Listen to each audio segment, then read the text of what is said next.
I didn't realize I'd been replaced the moment they handed me a restructuring memo. I knew it the instant I walked into that Monday meeting, wearing a suit a little out of style, a little too lived in, and saw my deck the predictive model I had built over 6 months of quiet suffering through chemo being projected across the boardroom screen without my name, without my annotations, and without a single nod of acknowledgement. Jason Merrick, the new head of strategy, smooth-talking and sharp-suited, stood at the front like he belonged there, spinning phrases about data modernization like he'd personally wrestled with the legacy systems that kept crashing on weekends, like he debugged code at 3 a.m., with a fever and a failing white blood cell count. He hadn't, but nobody seemed to care. I glanced around the room, colleagues I'd trained, mentored, covered for, and all I saw were averted eyes and stiff expressions. Not one of them met my gaze. Not one offered the simplest truth. This was his work. My cancer diagnosis had come in January, on my 59th birthday. I didn't tell anyone. I didn't want sympathy. I didn't want to be seen as fragile or fading. I adjusted my hours, took meetings from home when the chemo hit hardest, and kept my head down, telling myself that commitment still counted for something in this business. But I was wrong. By August, the new guy had arrived, younger, louder, slicker, and he hadn't just taken my title. He'd taken my work, my fingerprints, my logic, and repackaged it as a collaborative product of his agile task force. A team I hadn't even been asked to join. And I wasn't angry. Not right away. I was quiet. Very quiet. Because that heat map Jason was pointing at with such flair, I had color-coded every cell between radiation sessions. That operational forecast, I had built it while fighting off waves of nausea on the floor of my home office. But none of that mattered in the boardroom, not when you're older, not when you've been sick, not when you don't speak first. So I sat back and I watched. And in that moment, I didn't plan revenge. I planned precision. Because sometimes the most powerful thing you can do isn't to speak louder, it's to let the system you built speak when the silence finally breaks. Because when they try to erase you while you're fighting for your life, what you need isn't pity, it's proof. That afternoon, the official email came through, not from Jason himself, of course, but from Angela, his newly appointed executive assistant who had been at Carradine Analytics all of 4 weeks. The message was short, too short for what it carried. Please review the attached update to your compensation. Let me know if you have any questions. No explanation, no meeting, no voice.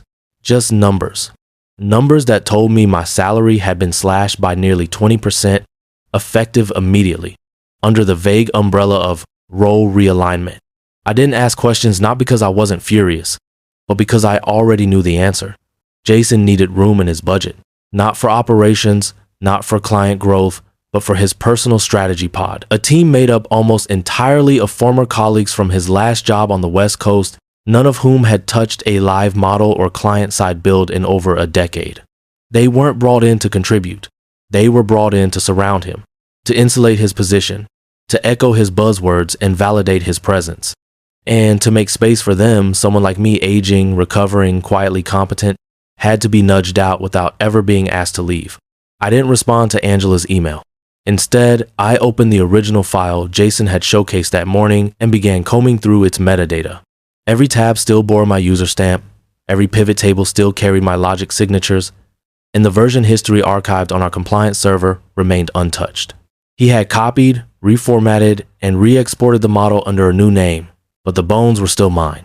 That evening, I called Ben Whitmore, the head of IT infrastructure and one of the few people at Carradine who remembered what the system used to look like before it was polished for executive presentations. "Ben," I said quietly, "are you still in charge of data auditing?"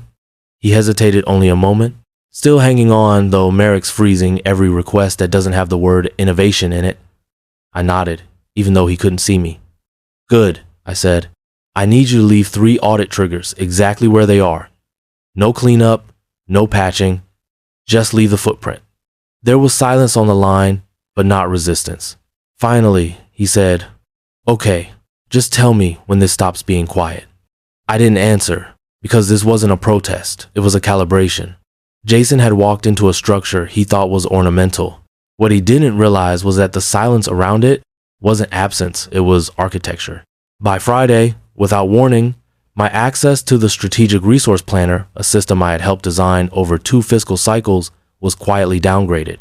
There was no meeting, no documentation trail, just a silent change in privileges from editor to viewer. When I brought it up to Angela in passing, she blinked at me as if I were speaking a different language. "Oh, Jason just said we were centralizing logins. Something about platform unification," she replied, flipping through her tablet like she was looking for a recipe and not the operational spine of the company. I didn't push, because Angela wasn't the enemy. She was a buffer, untrained, uninformed, and unaware she was holding live wires with ungloved hands. That weekend, while the office lights dimmed and the building emptied, I stayed late and pulled logs from our cloud mirror, an old compliance archive most people had forgotten existed. But I hadn't, because I had built it. Quietly, deliberately, and with full root permissions. There, I found it. 3 versions of my original forecast model forwarded from Angela's inbox to Jason's private account. She hadn't redacted the metadata. She hadn't even tried. He had changed the title, adjusted a few fonts, stripped out the author field, and labeled the final version Joint Strategy Team Build Q3. At 3:42 a.m., the newly branded file had been uploaded to the company's repository with his digital signature and a smiling note, ready for prime time. I didn't delete anything. I didn't flag the logs. I simply opened a fresh, black notebook, not digital, not traceable, and on the first page, I wrote the words, Distortion Timeline. Beneath it, I recorded every event in careful sequence. Week 1, forecast model stripped of attribution. Week 2, platform access quietly revoked. Week 2, salary adjustment implemented on same day as board pitch. Each item wasn't just a grievance, it was a data point. Not for HR, not for vengeance, but for truth. And as I wrote, I realized Jason had made 2 fatal assumptions. First, that I wouldn't push back, that someone like me, pushing 60 and recovering from cancer, would simply accept the quiet fade into redundancy. And second, that if he moved quickly enough, the system would forget me. But he misunderstood what kind of system I had built. By the start of the next week, the silence had grown heavier, not the comforting kind that follows closure, but the charged, disorienting quiet that trails after betrayal, when the people you once trusted begin to vanish behind small screens and carefully neutral smiles. I noticed the first shift on Monday morning when I arrived early, as I always did, hoping to review updated client metrics before the floor filled with noise. But the dashboards were blank, access denied, credentials restricted. My name was no longer listed under any live operations. At first, I thought it was a mistake, a system error, or a permissions bug, so I sent a polite query to IT, only to receive a canned response that my user role had been reclassified under consultative viewer, a term that sounded innocuous enough until I realized it meant I could see the ship, but no longer steer it. No explanation, no direct message. Just a quiet hand on the shoulder pushing me aside without ever making contact. Angela, still chirpy in the way only new hires can be, mentioned something about centralizing platform ownership and streamlining access workflows. Repeating phrases Jason had no doubt fed her, though she seemed as unaware of their implications as she was of the slow unraveling she had stepped into. I didn't blame her. She was a messenger, dressed like an assistant, not a strategist, not a gatekeeper, just someone who hadn't yet learned that you don't plug unfamiliar wires into a live system and expect the lights to stay steady. 2 days later, I noticed that even my meeting invites had stopped coming. Weekly stand-ups where I had once briefed the executive team were now labeled Core Strategy Syncs, hosted by Jason, with names I didn't recognize leading discussions I had once architected. I checked the shared calendar. My name had been removed from recurring syncs, reassigned to optional contributor status, the professional equivalent of a pat on the head. I wasn't just being sidelined. I was being rewritten, quietly, methodically, with no version history left behind. But I didn't confront anyone. I didn't send a formal complaint. Instead, I leaned into the silence, because I knew something Jason didn't, that absence, when crafted deliberately, has weight.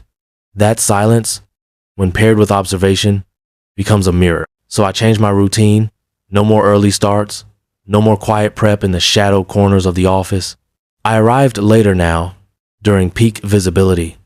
when the elevators were crowded and the halls buzzed with half-heard conversations. I let people see me. I let them wonder what I was doing there. And, more importantly, I let them think I wasn't doing anything at all.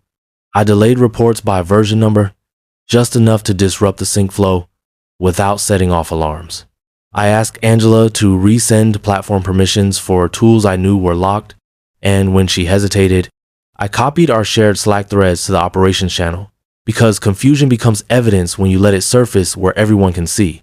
I started tracing inconsistencies, not the kind that break systems, but the kind that make them whisper. Access loops, latency dips, version mismatches, each one subtle enough to be dismissed alone, but when viewed together, they formed a pattern one Jason couldn't explain because he didn't understand the foundation he had inherited. Meanwhile, beneath the surface, I began rebuilding my network. Quietly, carefully, I reached out not to friends because I had long since learned that in corporate warfare, loyalty fades fast, but to custodians, the quiet operators who kept systems running not for applause, but because order mattered. I called Nora Bell in procurement, a woman whose name rarely appeared in strategy decks, but whose sign-off carried more weight than most job titles. 4 years earlier, I had defended her against a budget freeze she hadn't deserved. That day, I asked her just one question. Are Jason's requests going through your portal or bypassing it? She paused, mostly through Angela. PDFs with no tags. He's flagging them as innovation priority. You didn't create that workflow, did you? No, she said, voice flat. But I'm letting it run. I haven't cleaned the audit trail. Don't, I replied. Not yet. I hung up and moved on. Not allies, not yet, but alignment. Quiet, strategic alignment, the kind that doesn't make noise but holds the line. Next was Ben. Again, I asked if the dynamic access grid was still passive. He confirmed it was, but mentioned he'd need a policy reason to delay the next permissions refresh. Just give it a performance delay tag, I told him. That buys us 72 hours, long enough to test what they forgot. Because Jason had forgotten something essential systems don't erase their designers. They remember. Not out of sentiment, but because structure is loyal to logic, not titles. I could feel it, even before the first error flag. The platform was hesitating, timers running longer, queries looping once before executing. The shape of control was changing, and Jason, still smiling in meetings and speaking in slogans, didn't notice, because all he saw was the surface. But what he didn't see was the shift. And shifts, when calibrated right, become cracks. And cracks, when ignored, become collapse. I didn't need to raise my voice. I didn't need to storm into meetings or send heated emails. The damage had already begun not to me, but to the structure Jason had taken over without knowing how it held together. The real question wasn't whether it would break, it was when, and what would remain standing when it did. So I started planting. Not the kind of planting that involves traps or sabotage. I had too much respect for the architecture, for the people still working inside it. What I began to build was a quiet framework, a trail of truths stitched into the infrastructure, silent but precise. Every change Jason made, every shortcut he took, every access override that bypassed protocols, I logged it, not in a shared document or a digital archive, but in my black moleskin, page by page, pen to paper. No version history, no traceable metadata, just a clean, silent ledger. I labeled it simply Distortion Timeline. Each entry was dated, cross-referenced, and tracked not for drama, but for clarity. Week 3. Platform ownership reassigned without authorization. Week 4. Procurement requests rerouted under legacy vendor codes. Week 5. Bonus algorithms altered post, cycle flagged, but never reviewed. I didn't guess. I confirmed. I didn't accuse. I observed. The next step wasn't about revenge. It was about restoring alignment not with people, but with function. I reached out to Jared Cormack, client lead at Nexon Grid, one of our major enterprise partners whose renewal we had just secured months earlier, largely based on a trust model I had designed myself. We hadn't spoken in a while, not since the chemo round that knocked me out of the final review session, but I knew he would remember. Jared wasn't someone who cared about dashboards. He cared about whether the system could anticipate his client's pain points before he had to explain them. I kept it simple. Hey Jared, just checking in. Has your team received the anomaly detection patch I had lined up for Q4? He paused. Actually, no. That's odd. It was the one update we prioritized when we signed. It's still there, I said, but the delivery chain might have changed. Strange, he murmured. I'll bring it up in the next call. I ended the conversation without saying Jason's name, without revealing what had been shifted behind the scenes. That wasn't my aim. My aim was to let the gaps speak. Because when a trusted system stops performing, people don't need explanations, they need answers. And the absence of those answers would do more than I ever could with a PowerPoint or a protest. That same night, as the office dimmed and the sound of the janitorial carts echoed down the hall, I sat at my desk and reviewed the platform logs again. Jason had continued to push changes, realignment of user tiers, deletion of legacy flags, insertion of streamlined logic into a process that was never meant to be compressed. What he didn't know was that every time he triggered a new configuration, the system recorded its performance deltas.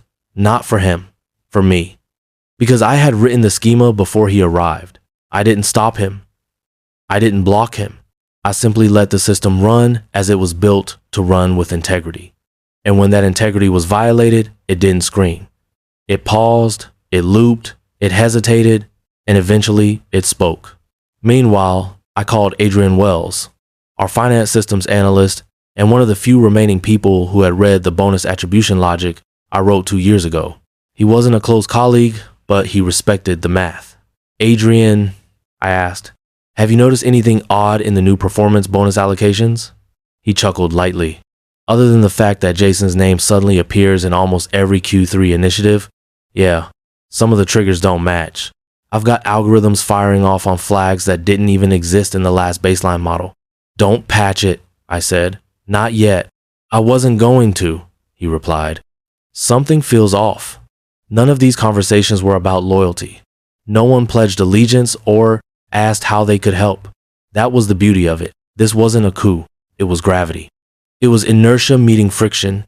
It was structure returning to its natural equilibrium, not through conflict, but through recognition of misalignment. Even the system itself, as designed, began responding.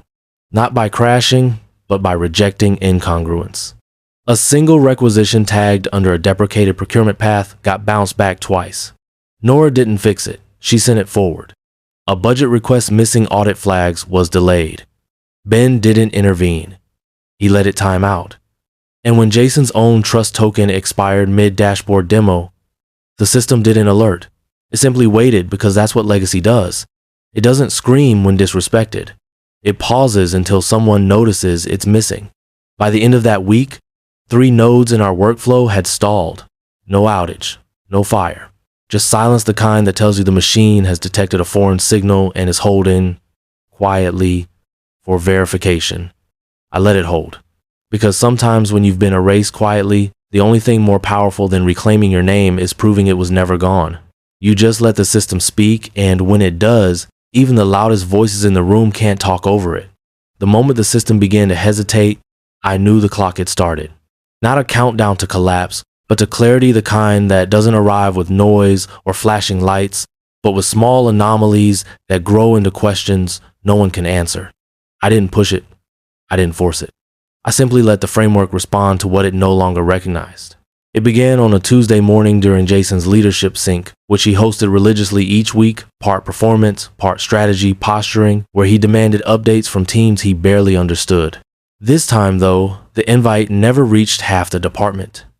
Those who showed up trickled in late, confused and disoriented, while the rest never received the calendar ping at all.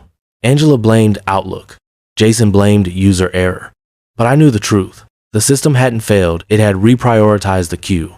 2 years ago, I had helped install a load balancer protocol that throttled communications, based not on authority, but on credibility scores tied to platform engagement. Jason's profile as of Friday had dropped below threshold. The system hadn't rejected him. It simply stopped considering him reliable. Later that afternoon, the Nexon Grid portal stalled mid-presentation during a live demo with Jared's team. A real-time visual layer I had originally designed, complete with dynamic toggles to adapt to risk projections, on the fly suddenly froze, reloaded, then displayed blank fields. Angela, caught off guard while managing continuity, apologized for latency issues, but there was no latency. The engine was intact. What failed was the trust token tied to the demo, one that had been invalidated 3 hours earlier after 3 failed schema checks. She didn't know the parameters. And Jason? He had never read the root definitions. From across the hall, I could see him pacing outside the analytics pod. Voice sharp but hushed, likely arguing with someone in procurement. A day later, Nora passed me in the elevator and slipped a folded printout into my hand, a screenshot of Jason's latest vendor request. It had been tagged under an executive carryover policy deprecated 6 years ago. The system didn't reject it. It rerouted it. Twice. Because structure, when it's honest, doesn't block bad actors, it isolates them until their actions contradict reality so plainly that even silence becomes impossible. By now, Ben from IT had begun receiving urgent tickets from Angela cache failures, access loops, timeouts on admin commands. But he didn't escalate.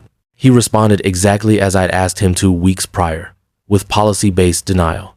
Tokens require chain authentication, he typed. Please contact platform control. Angela forwarded the request. Jason ignored it. Instead, he booked a private session with the CEO, labeling it Process Consolidation Initiative.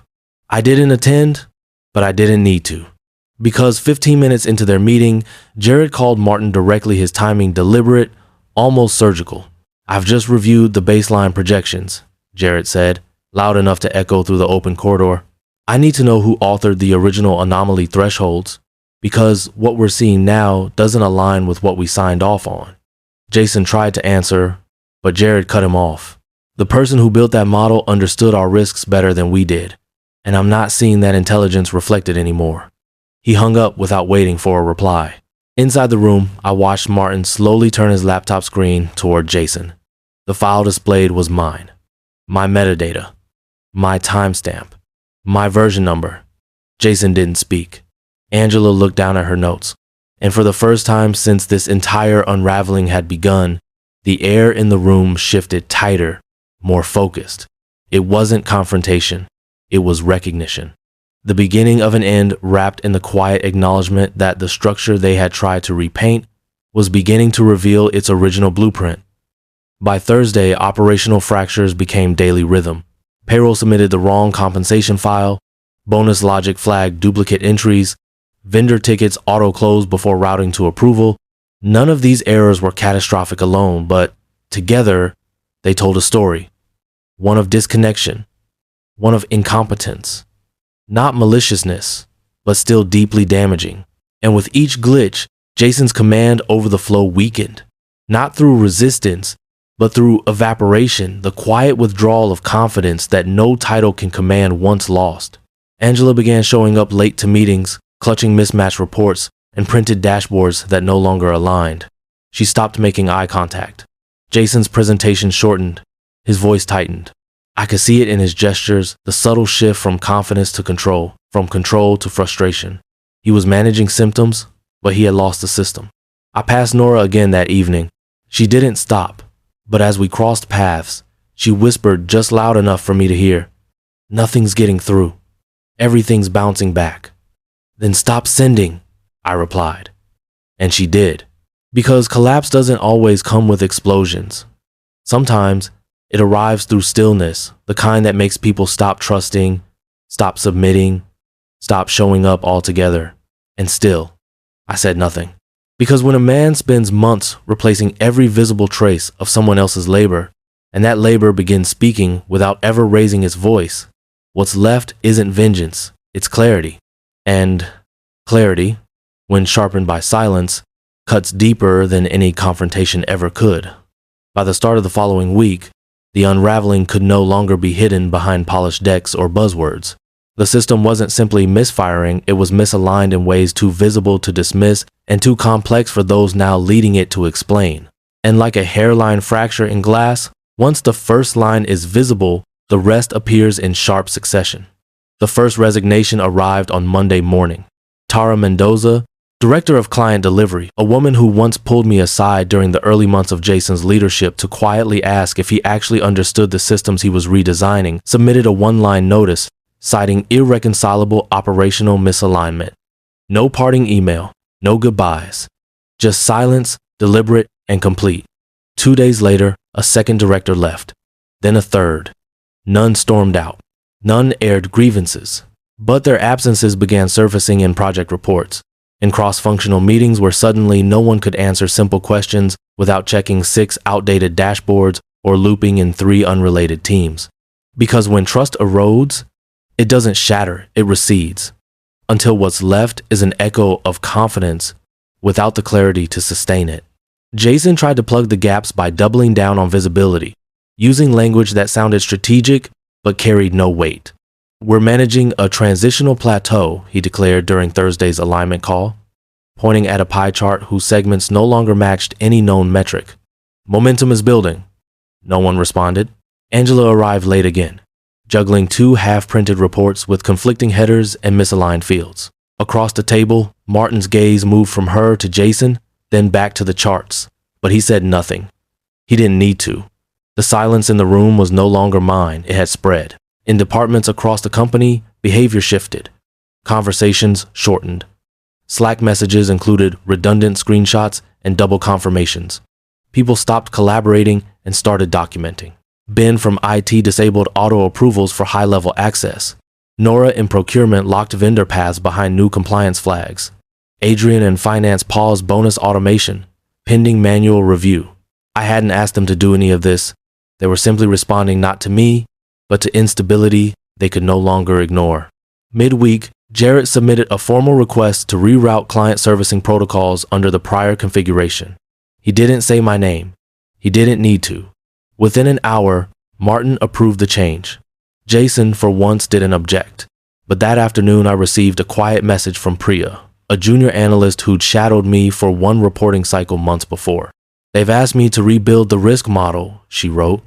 "I found your logic in the old sandbox. It still works. Just thought you should know." I replied with a single line. "Let it speak for itself. Because legacy doesn't need a banner. It just needs space." And that space opened wider each day, not because I fought for it, but because it could no longer be filled by noise. It began with a file name that wouldn't load, followed by a benefits dashboard that froze mid-renewal, then a legal clause missing from a contract template last revised under my admin credentials. Jason dismissed them as teething pains. Angela repeated his words without question, but there was no migration, no update, just the quiet result of a system that no longer recognized the hands touching it. When Martin attempted to approve the next compensation batch, the platform responded with a soft error, insufficient clearance. Please consult system owner. He forwarded the message to Jason. No reply. Because Jason, at that moment, was trying to figure out why the quarterly review sync had disappeared from the global calendar and why 3 live dashboards were now returning blank grids. Nobody had staged a mutiny. Nobody had raised their voice.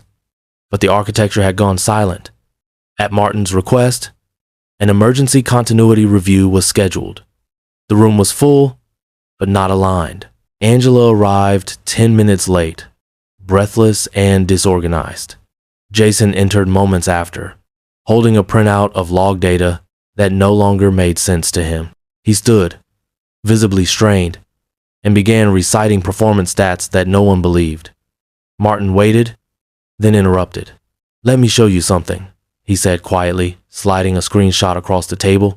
It was metadata, my name, my timestamp. The version number from 2 quarters ago, long before Jason's arrival. Jason opened his mouth, then closed it. Martin didn't raise his voice. He didn't need to. Instead, he looked around the table. Who here knows how this model actually works? Silence. Until Nora spoke, steady and clear. "I only ever saw one person fix it when it broke." "She didn't look at me. She didn't have to." Ben nodded. Adrian followed. Even Priya from the back raised her hand slightly, as if to say, "I know where it came from." No confrontation, no accusations, just a quiet realignment. After the meeting, Jason retreated to his office. His voice, once smooth and confident, now cracked through the glass, muffled frustration without direction. Angela sat outside, staring at a frozen login screen, holding her tablet like a shield she no longer believed in. And I walked past them, not triumphant, not bitter, just steady. Because justice doesn't always arrive in the form of punishment. Sometimes it shows up as the absence of control in the hands that once grasped too tightly. It doesn't crash. It hesitates. It echoes in the space where authority used to be and where truth now quietly stands, waiting to be acknowledged. I never returned to Carradin's executive wing, not even when Martin assembled his so-called stabilization council in the aftermath. The invitation they sent, unsigned, formal, full of phrases like institutional insight and advisory courtesy, arrived folded between lines that didn't ask for me, but for the framework I had quietly taken with me. And so I declined, not in anger, but in clarity, because they weren't trying to bring me back. They were trying to recover what they had discarded without ever understanding.